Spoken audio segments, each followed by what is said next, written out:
This house isn't yours anymore, Mom. Just sign the papers and stop creating drama. That's what my daughter told me. Right in the living room I had painted with my own hands.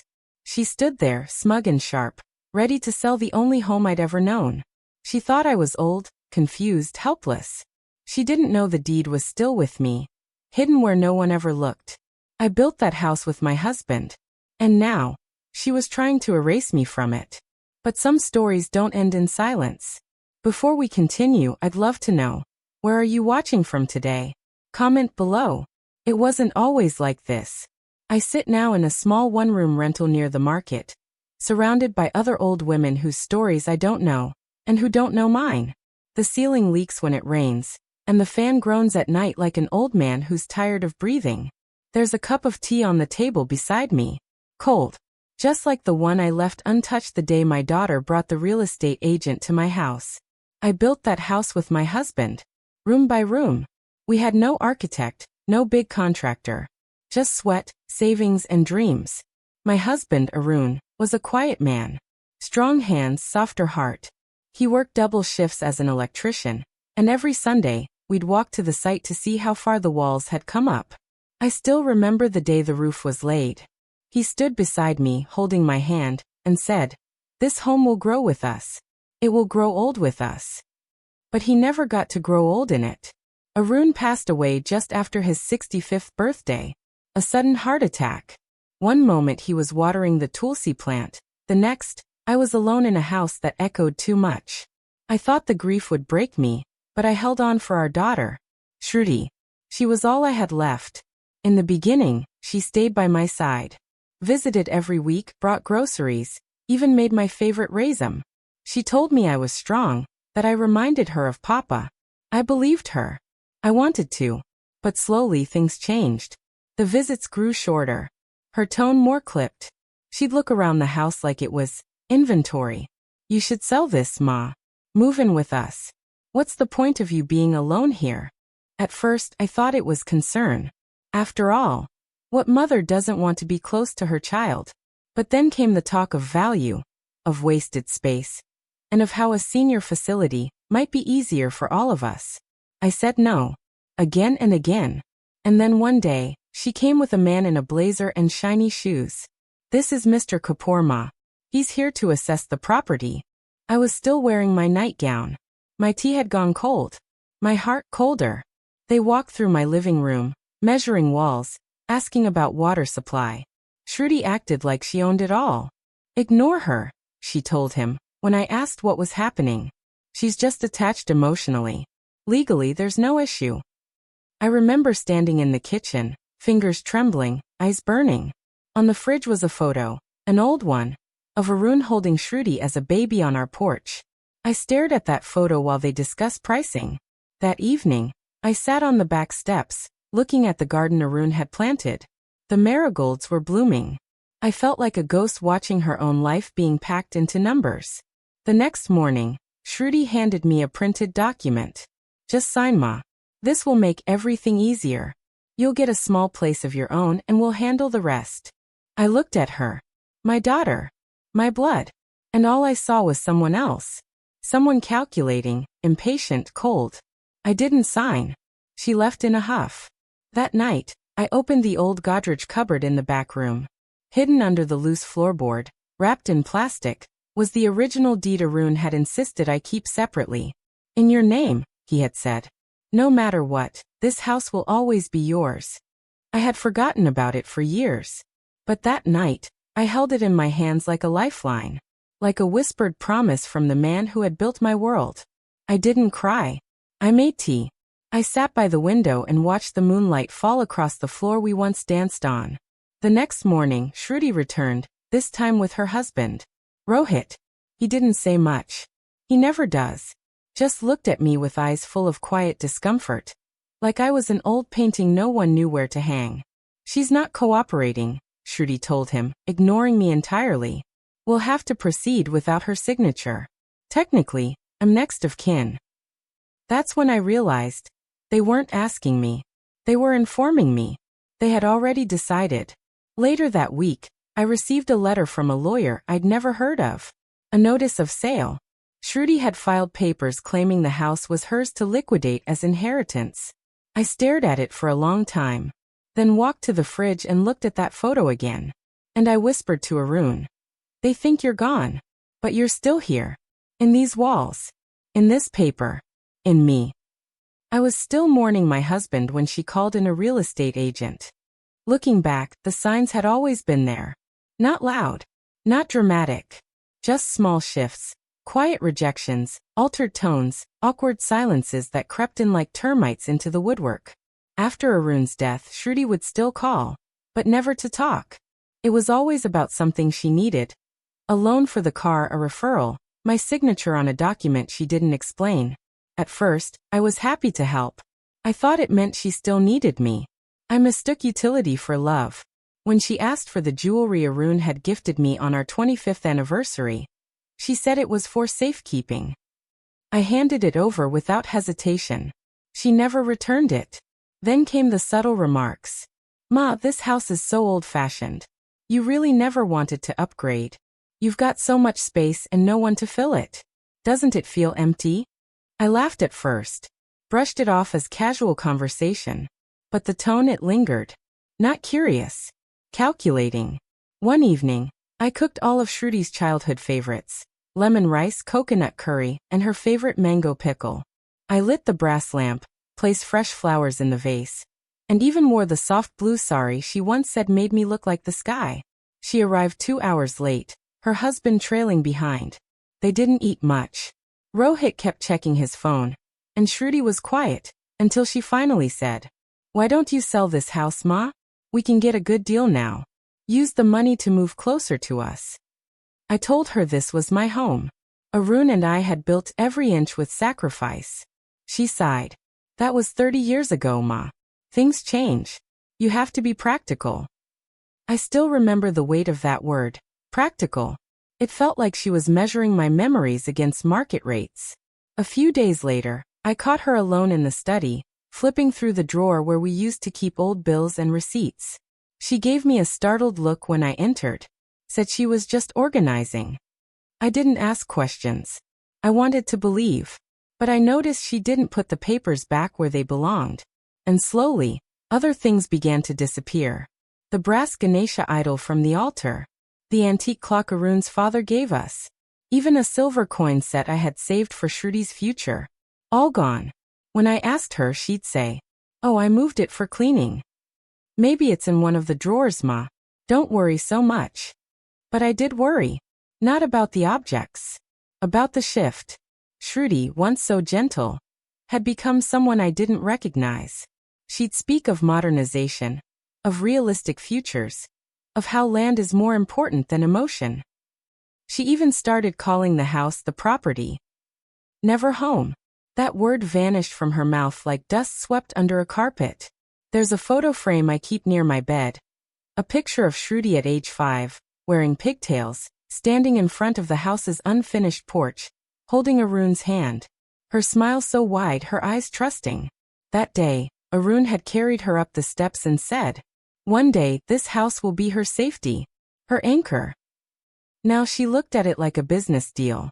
One Sunday, she brought over her friend Priya, a real estate broker. They walked through the rooms as if they were guests at an open house. "This room gets amazing light," Priya said. "You could convert this into an office space." I stood near the kitchen door, invisible. "Of course," Shruti said. "We'll need to repaint everything. Knock out that back wall too." I felt my knees go weak. That back wall had Arun's pencil markings, our daughter's height, dated every year. Even the one from the year I lost my mother, when Shruti had stopped growing for a while out of grief. When they left, they didn't say goodbye. They didn't even look at me. That night, I opened my diary. I hadn't written in years, but the pages still smelled faintly of jasmine and ink. I flipped to the back, where I kept important numbers. Friends, temple contacts, Arun's bank agent. And there, between a pressed rose petal and an old phone bill, was the name I had almost forgotten. Mr. Chatterjee, our family lawyer. Arun had introduced us once, long ago. "If anything happens to me," he had said, "call him. He'll protect what's yours." I hadn't thought about him in decades. But now I underlined his name with a red pen. I knew what I had to do. And now that same child told me, "You have no legal right here." The betrayal didn't come like a storm. It came like a slow leak, quiet, steady, and almost invisible until the damage was already done. It began with the locks. One evening, I came home from the temple to find the front gate padlocked with a new number lock. My key no longer worked. I stood there for nearly 10 minutes, sweating under the late afternoon sun, unsure if I was at the wrong house. Then Shruti appeared from behind the curtain, holding a bowl of mango slices like nothing had changed. "Oh Ma," she said, surprised. "We changed the locks. I forgot to tell you." She didn't offer me the new code. I followed her inside silently, the bowl of fruit sitting untouched on the table between us. The next change came with the furniture. My wooden swing, the one Arun and I had installed together under the porch, was suddenly gone, replaced by a white plastic patio chair. "It was old and creaky," Shruti said when I asked. "Not safe anymore." But that swing had held years of memories. Summer evenings, whispered conversations, the first time I held my granddaughter. Now it was discarded without a second thought, like my memories didn't matter. Then she began moving into the master bedroom, my bedroom. "It just makes sense," she explained. "It's the biggest room, and you don't need all that space anymore." I was shifted to the small guest room at the back, the one with no cross ventilation and a broken light switch. She told me it was temporary. But her perfume bottles and face creams took over the bathroom shelves within a week. Rohit moved in too, with his soft-voiced silence and expensive laptop. He never said anything cruel, never raised his voice. But his silence was its own cruelty, the kind that said, "You're not needed here." He'd pass me in the hallway and say, "Morning, Auntie," like I was a neighbor, not the woman who raised his wife. Soon after, Shruti hosted a housewarming party. For her friends. In my house. She didn't ask. She simply informed me a day before. "There'll be people over tomorrow. Maybe stay in your room so you don't get overwhelmed." That night, I sat alone in the dark, the laughter and music spilling from the living room where Arun's framed photo once stood. I wasn't even introduced to the guests. In my own home. A few days later, I found out she had begun listing the property online. I saw the browser history by accident while checking for a recipe on her laptop. Spacious 3 BHK in prime neighborhood. Ideal for families or office space. Clear title. Ready to sell. Clear title? I hadn't signed anything. When I confronted her, she didn't flinch. "It's already in process," she said coldly. "You can't stop it, Ma. Papa's gone, and we need to move forward. You're making things harder than they need to be." I stood there, holding a cup of tea. It trembled in my hand. That tea went cold. Like everything else. That evening, a real estate agent arrived again. This time with a young couple. They toured the house, commenting on the good bones and the potential for remodeling. The woman said she could turn the prayer room into a walk-in closet. I watched them from the corner of the hallway, invisible again. When they left, I asked Shruti directly, "What exactly are you doing?" She replied without looking up from her phone. "Selling. You'll get a place to stay. We'll take care of you. Just let go, Ma." Let go? Let go of the walls Arun painted with his bare hands? Let go of the dining table that held decades of laughter, burnt rotis and Sunday papers? Let go of my life? Then came the final blow. A week later, I received a legal notice. My name nowhere on the sale contract, but listed as occupant. Occupant. As if I were a tenant overstaying a lease. That night, I sat on the back steps again, staring at the patch of garden where I'd once grown tulips and turmeric. It was brown now, dry, forgotten. Like me. A breeze rustled the dry leaves and carried the sound of Shruti's voice, laughing on the phone, planning furniture for the new house they'd buy once this one was sold. I opened my diary again. Mr. Chatterjee's number was still there. I dialed. He answered on the second ring. "Mrs. Meena?" he said, pausing. "It's been a long time." "Yes," I replied. But not long enough to forget where I kept the deed. Then came the dinner, where they publicly erased me. It was a Friday evening when Shruti said she was hosting a small dinner. Just some colleagues and close friends, she claimed. You don't need to worry, Ma. Just wear something simple and rest. We'll handle everything. I should have known then. When a daughter tells her mother not to be involved in her own home's dinner, something is wrong. But I didn't argue.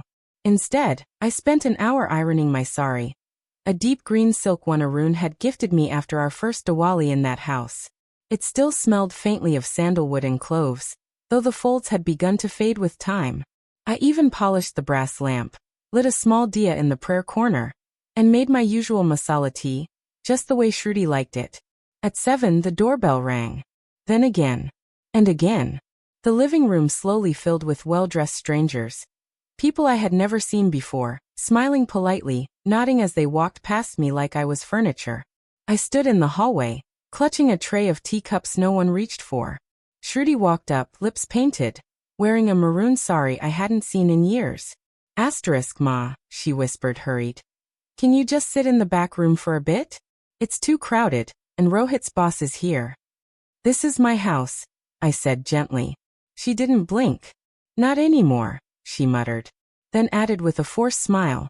Please, don't make a scene. I took my tray to the dining room and sat quietly on the edge of a chair. But that chair didn't stay with me for long. A young woman in heels and bright red lipstick turned to me and said loudly, Auntie, that seat's taken. You can sit over there. She pointed to a plastic stool near the kitchen door. Everyone turned to look. Even Shruti. She didn't say a word. She didn't stop her friend. She just adjusted her palu and kept pouring wine into glasses that used to hold my lassi. So I moved. I sat on the stool, back stiff, lips trembling. The smell of roasted paneer and wine hung in the air like a mockery. I wasn't even offered a plate. I sat through the entire evening like that, a forgotten photograph in the corner of a crowded room. And yet I watched them closely. Their jokes. Their conversations. Their laughter. It wasn't a dinner. It was a showcase. Shruti was telling the world that this house, my house, was hers now. The final act of the night was a loud declaration. One of her friends raised a toast. To new beginnings. And a beautiful new space once this one sells. Everyone clapped. My tea turned cold in my hand. I left the tray on the stool and walked to my room. Closed the door. But I didn't cry. I sat on my bed, back straight, and whispered to myself, they don't know what's coming. Because that morning, just hours before the dinner, I had met Mr. Chatterjee. He looked older than I remembered. White hair, thinner glasses, but the same sharp eyes. I handed him the deed. The original. He scanned it quietly, then looked up. It's in your name, Mrs. Mehra. This house was never transferred. You own it. Fully. I nodded, clutching my handbag tight. He continued. They can't sell what isn't legally theirs. But they might try. Especially if they think you don't know better. I smiled then. A small smile. Because I did know better. And now I had the proof. I walked home that day with firmer steps.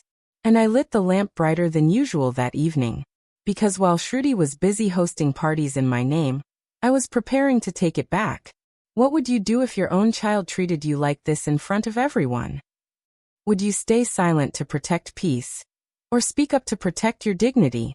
That night, something inside me finally broke. After the dinner, something shifted in me. It wasn't rage. It wasn't sadness. It was something far more dangerous. Resolve. I no longer hoped Shruti would change. I stopped waiting for her to remember who I was. The mother who carried her through sickness, scraped knees, and teenage tantrums. I stopped wishing she'd offer a cup of tea or a kind word. I accepted it. The daughter I once knew was gone. And in her place was someone who saw me as an obstacle. The next morning, Shruti slid a document across the breakfast table. Ma, this is the final paperwork, she said without looking at me. It just says you agree to vacate peacefully. Nothing complicated. I didn't touch the paper. Instead I asked, why are you doing this? She looked up irritated. Because it's time. This house is too much for you. We need the money, and you'll be better off in a smaller place. Need the money? I asked. You and Rohit both earn. You don't pay rent here. What exactly do you need it for? Her lips tightened. It's our decision. And I'm your only child. Don't make this harder. I stood up, the chair scraping against the floor. No, I said quietly. You already made it hard. The day you called your own mother a burden. She rolled her eyes, folded the document, and said, We'll proceed anyway. You don't have a legal say, Ma. Papa never transferred anything to you officially. That's when I realized something chilling. She didn't know. She truly didn't know about the deed Arun left me. That evening, I sat in the guest room with the cracked mirror and a bare bulb. The room felt like a storage closet, cramped, impersonal, temporary. But I stayed awake the whole night. I remembered the day Arun came home with the deed papers. Just in case, he had said. If something ever happens to me, I don't want you to depend on anyone. This house is yours. And I've made sure of it. I had protested back then. Told him he was being dramatic. That Shruti would always take care of me. He had smiled and said something that now echoed louder than ever. Even love needs proof when money's involved. The next few days were filled with whispers behind closed doors, phone calls that stopped when I entered the room, and meetings in the living room with agents I wasn't invited to attend. One afternoon, I overheard Rohit speaking to someone on the phone. Yes, her name's not on anything. We'll have it sold in a month. Just have the advance ready. My chest tightened, but I didn't interrupt. I let him speak. Let him plan. Let him underestimate me. I began keeping the deed with me, wrapped in an old cotton dupatta inside my handbag. Every time I walked past Shruti or her husband, I felt like I was holding a matchbox in a room filled with kerosene. One strike, and everything they thought they had would go up in flames. But I wasn't reckless. I was deliberate. I made a copy of the deed and left it with Mr. Chatterjee. We began the legal process quietly. He assured me I didn't need to say anything yet, not until it mattered. That weekend, something else changed. Shruti announced she was putting the house on the market officially. We're going ahead, she told me at breakfast. We'll handle everything. You'll have to vacate by next month. I looked at her calmly. And where will I go? We've found a small senior facility. Very modern. They have activities, food, even a nurse on call. It's in another city, but you'll be fine. Another city. Out of sight. Out of mind. She was sending me away like luggage she didn't have space for anymore. I nodded slowly. Didn't argue. Didn't cry. But inside, the last strand of hope snapped. That night, I opened my cupboard. Not the one in my new cramped room, the old teak cupboard in the master bedroom. I had managed to keep a few of Arun's belongings locked away in it. I took out his diary, the one with his neat, precise handwriting. Flipping through the pages, I found the one I was looking for, a line he'd written years ago, after Shruti's wedding. We build a home brick by brick, but it only takes silence to tear it down. I ran my fingers over his words. Then I picked up a pen and added underneath. But sometimes silence can rebuild it too. I closed the diary. And just like that, the breaking point wasn't a scream. It wasn't a slap. It was a sentence I told myself. I've mourned long enough. It's time they see who I really am. I had no one to call, except a name I had almost forgotten. The next morning, I walked down to the old lawyer's office, a small building hidden between a photocopy shop and a hardware store, with rusted signage and fading paint. But Mr. Chatterjee was exactly as I remembered him. Calm. Unshaken. The kind of man who didn't raise his voice, because he didn't need to. He poured me tea in a glass cup and said, We'll make this quiet, Mrs. Meena. But firm. He looked over the deed again, then folded his hands on the desk. This property is yours. Entirely. Arun made sure of it. They cannot sell it without your signature. And if you want to change your will, now is the time. I nodded slowly, the weight of years pressing down on my shoulders. He slid a fresh document across the desk. You tell me what you want to happen after you're gone. It felt surreal, scripting your own absence. But also powerful. For so long, I had felt like an invisible thread, hanging quietly while others tugged, pulled, and used me as they pleased. But now, I had the pen. I began to write. Not with anger. Not with revenge. With clarity. I, Meena Meena, declare that upon my death, this property located at shall not go to any blood relative who has shown neglect, disrespect, or emotional abandonment. I paused, then continued. Instead, this house will be donated to Sanjha Foundation, a women's shelter for abandoned and widowed seniors, in memory of my husband, Arun Mehra. When I finished, I signed slowly. My fingers trembled, not from doubt but from release. Mr. Chatterjee nodded, solemn. We'll file it immediately. It's airtight. I felt something loosen in my chest. Not joy, no. This wasn't a victory. This was reclamation. I didn't leave immediately. Instead, I asked him something that had sat with me for weeks.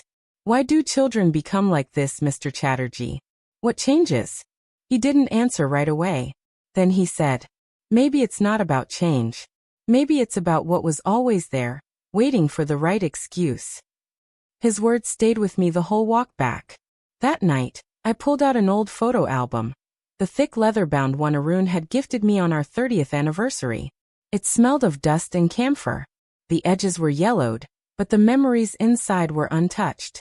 There was Shrudi's first school photo. Hair in 2 ponytails, missing front teeth, holding her school slate. There was a picture of Arun and me standing on the just-laid foundation of the house.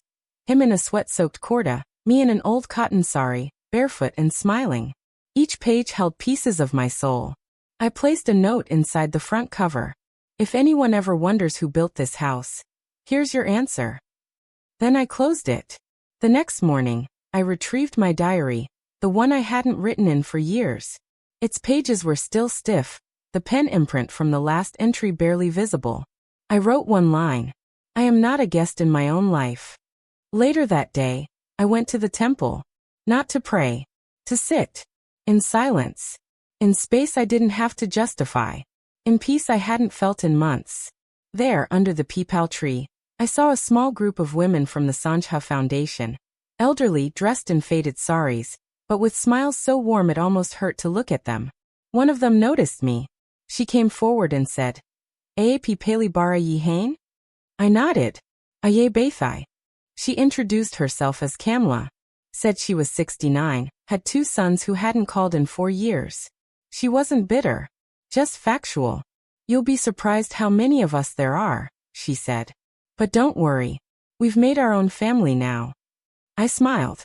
And for the first time in months, it reached my eyes. That evening, I called Mr. Chatterjee again. Can you add something to the will? Of course. A letter. To Shruti. I'll write it tonight. He agreed. I sat down at the same desk where I once taught Shruti her ABCs, and I wrote. Not a scolding.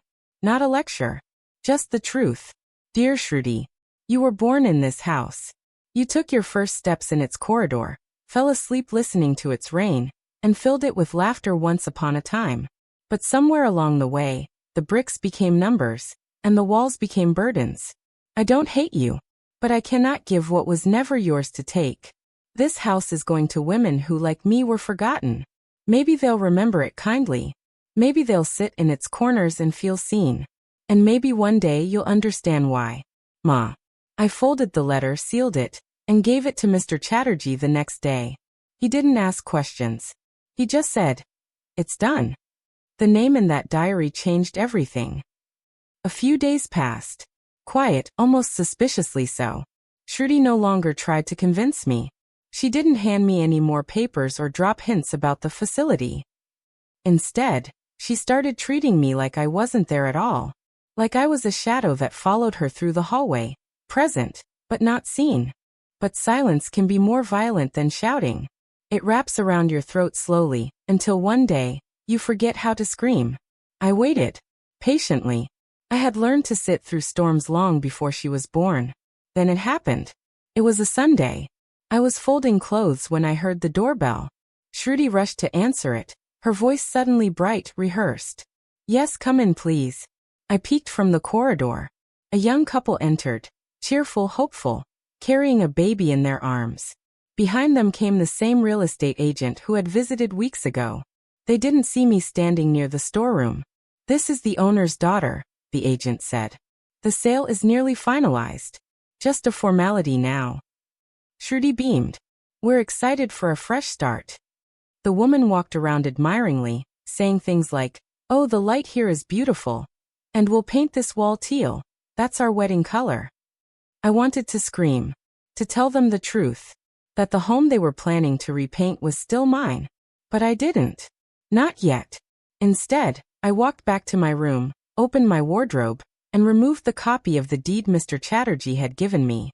Then I pulled out something else. The old cracked photo frame from Arun's desk.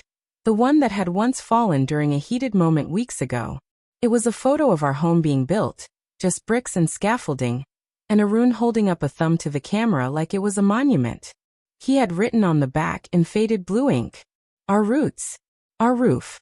And now his daughter wanted to hand it to strangers like some passed-down furniture. That evening, I called Mr. Chatterjee again. They're bringing buyers into the house now. I want to proceed.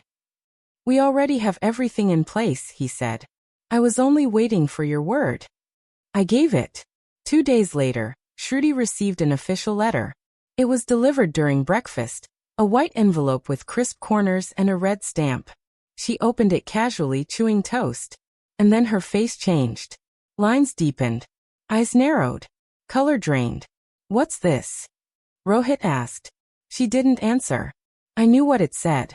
It was a formal notice challenging the unauthorized attempt to sell my property, stating clear legal ownership under my name, backed by the original deed, and alerting any potential buyers that the property was under legal protection. She turned to me, hands shaking. "Ma, what is this? Did you do this?" I sipped my tea calmly, a fresh cup this time. Hot. Steaming. I did what any homeowner would do when someone tries to sell her house behind her back. This is fraud," she shouted. "Yes," I said. "It is. And that's why I stopped it." Rohit stood up, panicked. "This isn't fair, Ma. You said you'd think about it." I looked at him, a man who never once defended me, never once asked if I was okay. I did think. And then I remembered what fairness looks like. The next day, their lawyer called me, trying to negotiate. He offered a settlement, a buyout, even a reconciliation clause. I refused them all, because the truth wasn't a business deal. It was a reckoning. I didn't scream. I didn't slam doors. I just stood in the center of my home, the very floor Arun laid himself, and watched my daughter realize that the narrative she had been building had a flaw. Me. That evening, I began packing a small bag. A few saris, my diary, and the tea set Arun had brought from Kanchipuram. The one we used only on special days. Shruti walked into the room, still rattled. "Where are you going?" she demanded.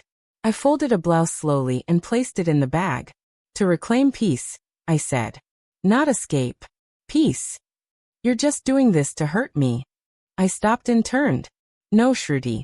I'm doing this to save myself. From you." She stared at me, stunned. And for a moment I saw it. The little girl who once held my hand tightly on her first day of school. But she was buried beneath layers of ambition, entitlement, and years of silent detachment. I zipped the bag.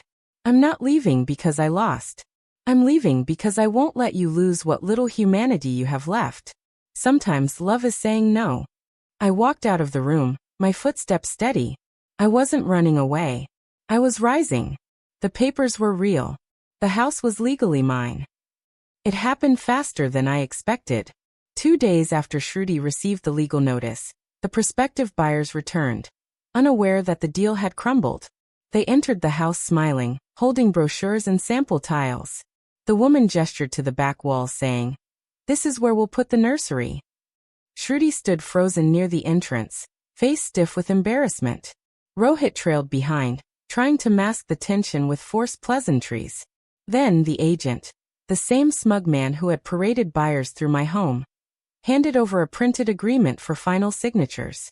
"We'll just need your mother to vacate the property by next month," he said, glancing at me with a dismissive smile. I stood from my chair slowly. "This house is not for sale." He chuckled awkwardly. "Ma'am, that's already been discussed. The daughter has no ownership here."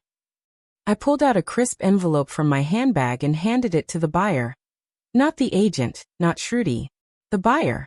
Inside were copies of the original deed, the legal injunction, and the notice sent by Mr. Chatterjee. The man read the first page. His face paled. The woman leaned over his shoulder, her smile faltering. Then silence. Long, heavy. The kind that changes everything. The agent stammered, trying to salvage the moment. There must be some mistake. The only mistake, I said firmly, was thinking you could erase me from my own home. Shruti snapped. Why are you doing this, Ma? Why are you humiliating me like this in front of everyone? And there it was, the shift. For the first time, she felt what I had been made to feel. Invisible. Undermined. Dismissed. Rohit stepped forward, voice low. We didn't know the deed was still in your name. Shruti thought. No, I interrupted. Shruti didn't think. She assumed. That's different. The buyers quietly returned the brochures and stepped toward the door. Before leaving, the woman turned to Shruti. We don't buy homes with unfinished stories, especially ones still owned by the people who built them. Then she nodded at me. Thank you for telling the truth. They left. The agent mumbled something about rechecking legalities and vanished. Only the three of us remained in the living room. The room where Shruti had once taken her first steps, where Arun and I had celebrated our wedding anniversary, where now, silence settled like dust on old memories. Shruti sat down heavily, her lipstick smudged, her eyes wild. How could you, she whispered. I sat across from her. You sold the house in your mind long before you brought in the buyers. I just made sure your fantasy didn't become my nightmare. Asterisk, you think this will make me love you again? She snapped. I looked at her, really looked. I didn't do it for love, Shruti. I did it for self-respect. Rohit remained quiet. His shoulders slumped, as if a weight he'd ignored for too long had finally settled. Shruti stood up abruptly and stormed into her room, slamming the door. The photo frame on the wall shook slightly, the one with all three of us from a family wedding years ago. It hung crooked now. Do you think they deserve to be exposed like this? Tell me honestly, if your own child tried to erase you, would you stay silent, or speak your truth? That evening, as the sun dipped behind the neem tree in our courtyard, I brewed myself a cup of tea, fresh, hot, fragrant. I carried it to the porch, the same porch Arun had laid tiles for with his bare hands. I sipped slowly, the bitterness soothing. And I whispered to the wind. I thought this house would keep me safe, but maybe it was waiting for me to protect it. But the real humiliation came in front of the entire colony. The next morning was eerily quiet. The kind of quiet that comes after a thunderstorm. Heavy, uncomfortable, as if the walls themselves were holding their breath. Shruti didn't come out of her room. Rohit left early, mumbling something about a meeting, not meeting my eyes. I sat alone in the kitchen, sipping my tea, watching steam rise from the cup like smoke after a slow, smoldering fire. The table, once filled with family, Sunday papers, laughter, was bare. Only the sound of the ceiling fan filled the space. By noon the silence broke. Shruti's voice echoed down the hallway, angry, fast, panicked. She was on the phone with someone. The words hit like darts. She's gone crazy. My own mother turned against me. No, we didn't know about the deed. Of course, she had it hidden. We look like fools in front of everyone. Do you know how this affects our credibility? Then came the line that froze me mid-sip. She was just old furniture in this house anyway. Old furniture. The words weren't meant for me to hear. But they reached me. Clear. Sharp. Brutal. My hand trembled slightly as I set the cup down. I stood in the doorway, not speaking. Just listening. She didn't even notice me. Later that afternoon, the neighbors started arriving, curious, half-whispers trailing behind them like loose threads. First Mrs. Kapoor, then Ramesh uncle. Then even the milkman paused longer than usual, looking toward the gate, then the door, then me. Word had spread. Of course it had. That Shruti tried to sell the house behind my back. That the sale was blocked. That the mother, the widow, had quietly reclaimed her place. At first I thought they came to gawk. But then one by one they began saying things I hadn't expected. Mrs. Kapoor took my hand gently. I had no idea, Meena. If I'd known, I never would have praised Shruti's independence so much. Ramesh uncle nodded solemnly. A home isn't walls. It's who built them. And you built these brick by brick. For months, I had been invisible in my own colony. People would wave vaguely, talk to Shruti, compliment the renovations, never ask about me. Now they saw me. And they saw her. Shruti eventually came out of her room, hair disheveled, cheeks flushed. She looked at the gathering in our courtyard, neighbors, family, friends, even the sweet shop owner who once supplied lattes for Shruti's wedding. "Why is everyone here?" she asked, voice rising. No one answered. Instead, someone stepped aside to let me through. I stood there, facing my daughter, our roles reversed. She looked small, cornered, exposed. "I didn't mean what I said," she mumbled. "You did," I said calmly. "You just didn't think I'd hear it." Her eyes welled up, but I didn't move forward. This wasn't about guilt. This was about truth. Rohit returned just as the last neighbor was leaving. He walked past me without a word, straight to Shruti. Their voices were low at first, then sharper. I heard him say, "Your ego just cost us a fortune." And her reply, "Don't start now. You agreed to everything." A slam, a crash, and then silence again. But this silence felt different. It wasn't mine to carry anymore. I went to my room and picked up the cracked photo frame again. The one from years ago. The crack had deepened, but I didn't replace it. Some things shouldn't be fixed. They should be remembered, just as they broke. I placed the frame on my table, beside my diary. And I wrote, "Today they learned that silence is not weakness. It is the breath before thunder." I didn't raise my voice. I just handed her the truth. That night, I didn't sleep. I sat by the window, watching the shadows move across the garden walls. The same garden Arun once tended with bare hands, planting jasmine by the steps because I loved the smell, arranging tulsi pots along the edge, so we'd always have fresh leaves for tea. Now the soil lay dry, and the only thing blooming in that house was resentment. But I wasn't grieving anymore. I was planning, because something inside me knew. Just stopping the sale wasn't enough. I didn't want to spend the rest of my life surrounded by walls that once protected me, but now suffocated me. I needed to leave on my own terms. Not as someone chased out, but as someone who chose peace. I opened Arun's old trunk, the one with our passports, his worn-out muffler, and a bundle of old bank papers. At the very bottom, wrapped in a red cloth, was the tea set from Kanchipuram, delicate, ivory white, hand-painted. We used it once a year, only on our anniversary. I took out a cup, placed it on my nightstand. That was the first step. The next morning, I called Mr. Chatterjee again. "I'm ready to sign the final draft of the will." "It's already prepared," he replied. "All it needs is your signature." "And a new clause," I added. "I want the house vacated. Not sold. Donated." He paused. "To the Sanjha Foundation," I said. "In Arun's name." "You're sure?" "I've never been more certain. We arranged everything. Quietly. Legally.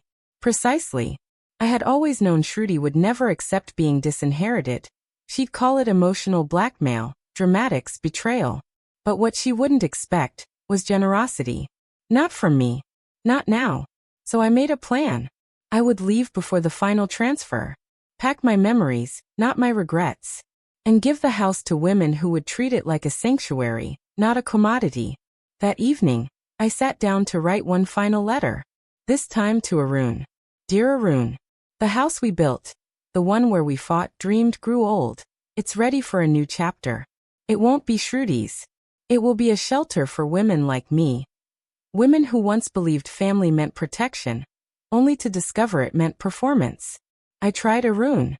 I tried to raise her with your patience and my strength. But love without respect is poverty of the soul. So I'm giving this home a new purpose. And in doing that, I'm finally coming home to myself."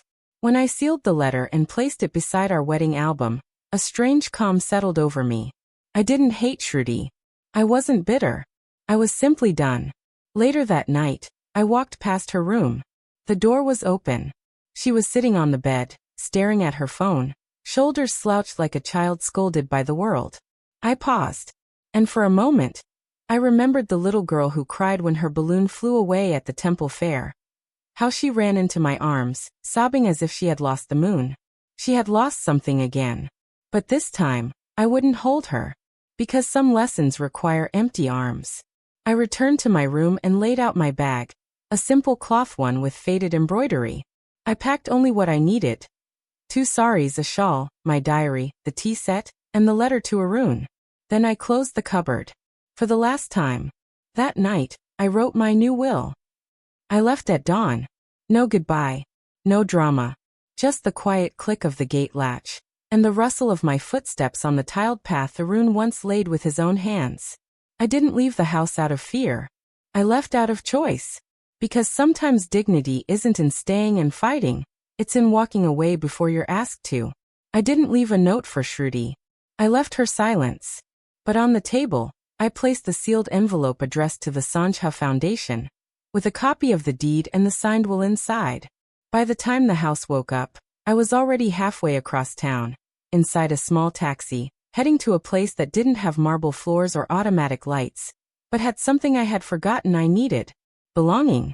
When I arrived at the foundation, Kamla greeted me at the gate, her smile as warm as the sun rising behind her. "You're really here," she said, gripping my hands. "We thought you'd change your mind." "No," I whispered. "I've changed my life." The room they gave me was small: a single cot, a wooden table, 2 steel tumblers, and a curtained window that looked out over a shared garden. And yet it felt full. That evening I sipped tea with 6 other women, all once mothers, some widows, some simply forgotten. They spoke not in complaints but in stories. Stories of weddings never attended, grandchildren they've never met, and letters that were never written. And yet they laughed. Not bitterly, but freely. It was there, in that laughter, I found something I hadn't felt in years: family. Not the one you raise, but the one that rises with you. Back at the house, I imagined Shruti waking up, discovering I was gone. The absence wouldn't shock her, but the letter from Mr. Chatterjee would. Delivered that morning to her office. A single page, stating that the house she tried to sell was now legally transferred. Not to her, but to a foundation for elderly women. A trust. Permanent. Irrevocable. I had included a clause. The main bedroom, Arun's and mine, would always be reserved for a new widow, freshly abandoned, freshly grieving. So the room that once held my sorrow would now hold someone else's healing. Shruti called me that evening. Not to apologize, but to demand. "What the hell is this, Ma?" she shouted. "You gave away the house. To strangers." I held the phone gently. "To women who won't sell it for profit," I said. "To women who know what a home truly means." "You've embarrassed us." "No," I replied softly. "You did that all by yourself." She was silent for a second. Then, "I needed that house. You had no right." That was the moment I realized she still didn't get it. "Shruti," I said, "you needed a home, not just a house. And you lost both the day you stopped seeing me as your mother and started seeing me as a liability." I hung up, not out of anger, but completion. The next day, something unexpected happened. Rohit came to see me. He stood at the gate of the foundation like a lost child, holding an envelope. I met him in the courtyard, surrounded by bougainvillea and the sound of women playing carom. "She doesn't know I'm here," he said quickly. "That's already a good start," I replied. He handed me the envelope. Inside was a bank draft. "It's her way of making amends," he said. I pushed it back into his hands. "Tell her to make amends with her conscience, not her wallet." He nodded, ashamed. Before he left, he turned and said, "You did the right thing." I watched him walk away, and for the first time he looked like a man, not a shadow behind his wife. That night, I helped serve dinner to the new arrivals. One of them, a quiet woman named Deepa, had been left at a hospital gate by her son. No note, no phone number. She looked around her new room like it was too good to be real. "This can't be mine," she whispered. I took her hand. "It is. And the bed you'll sleep on tonight? It was once mine." She cried. And I finally didn't. Because I knew now, real family isn't who you give birth to. It's who stands beside you when your name disappears from everyone else's lips. She came running, but it was too late. 2 weeks later, Shruti came. Not with flowers. Not with remorse. But with questions, sharp-edged and desperate, like someone searching for a key after the door has already been locked. I was sitting in the garden of the foundation, trimming basil leaves with Kamla and Deepa when she arrived, flanked by a cloud of dust and her usual perfume. A scent that once comforted me but now felt like an intruder. She stopped a few steps away. "Ma," she said, voice tight, "we need to talk." I stood slowly, handed my scissors to Kamla, and dusted off my palms. "You're always welcome to visit," I said. "But I don't owe you a conversation." She looked thinner. Not physically, emotionally. Like someone who had been standing too long in her own disappointment. "You gave away everything," she said. "Everything Papa built." I stared at her for a moment, then replied, "No, Shruti. I preserved everything he built. You were the one trying to sell it." She stepped closer, frustrated. "You could have at least left something. A piece. A share. I'm your daughter." I tilted my head. "Were you, when you called me old furniture? When you made legal decisions behind my back? When you served strangers dinner in my own home, but asked me to sit near the kitchen?" She flinched. For the first time, she didn't have a comeback. Just silence. She pulled out a folded sheet from her purse, her last resort. A printout of social media posts. People talking. Neighbors whispering. One even said, "She tried to kick out her mother." Can you believe it? Shruti was losing face. That was why she came. Not because she missed me, but because now, the world missed me. I handed the paper back to her. "You taught me something important, Shruti," I said softly. "That respect isn't a birthright. It's earned. And now so is forgiveness." She sat on the bench beside me, as if hoping proximity could replace repentance. I didn't stop her. But I didn't speak either. She looked around at the other women. Deepa was helping someone adjust their shawl. Kamla was laughing with two new arrivals. "You call this home?" Shruti asked, half mocking, half curious. I smiled. "It has warmth, honesty, compassion. So yes, more than anything you offered." Then, after a long pause, she asked the one question I didn't expect. "Do you still love me?" I turned to her. "Love doesn't disappear," I said. "But it does change shape. Mine now looks like distance. And peace." She stared ahead, her pride finally showing cracks. "Rohit said I should apologize. But I didn't know how." "You just did," I said. "By coming here without him." We sat for a moment longer, and then I stood. "You're welcome to visit again," I said. "But not to reclaim the past. Only to understand it." She didn't argue, didn't cry, just nodded, and walked away slowly, like a woman who had come seeking inheritance, but left with something else, truth. Later that evening, I lit a lamp in the temple corner of the foundation hall. The flame flickered gently, casting shadows on the walls where we had pasted paper butterflies, a craft Deepa taught us. One of the volunteers handed me a fresh letter. It had arrived in the afternoon. It was from Mr. Chatterjee. Inside was a final confirmation. The house was now fully under the Sanjha Foundation Trust. It could never be reversed. Could never be taken back. The law was sealed. My choice immortal. I walked to my room, opened the window, and poured myself a fresh cup of tea. Hot. Strong. Fragrant. The same way Arun liked it. Outside, it had started to rain. Not a storm. Not thunder.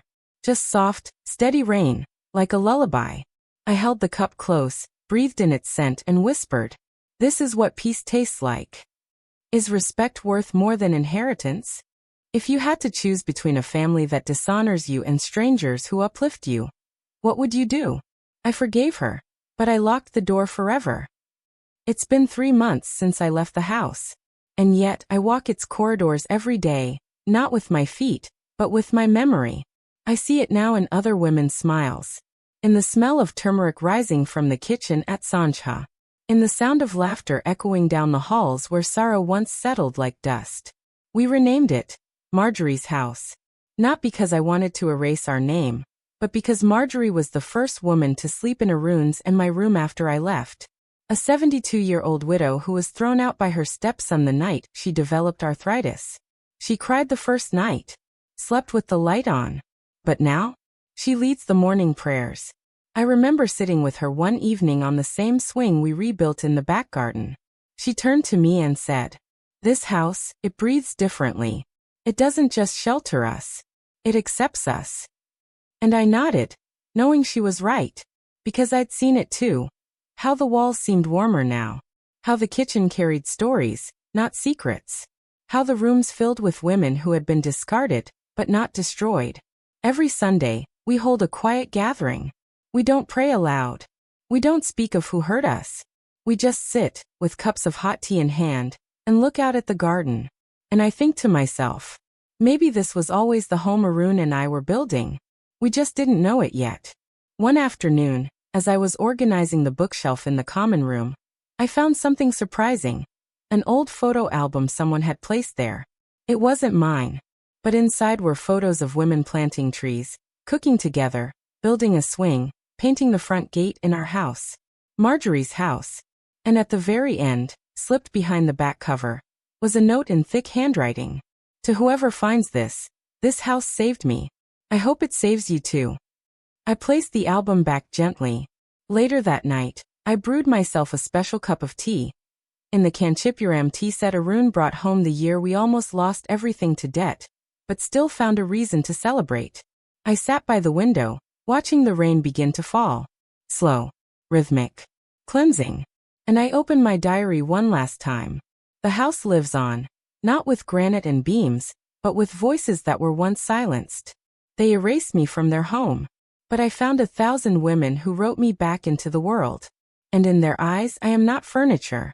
I am foundation. Meena Mera. I closed the diary slowly, set it on the shelf. And with that I picked up the teacup, still steaming, still full, and took one long, final sip. No bitterness. Just warmth.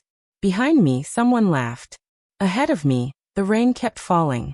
And inside me, there was peace. They erased me from their house, but I rebuilt my life with dignity.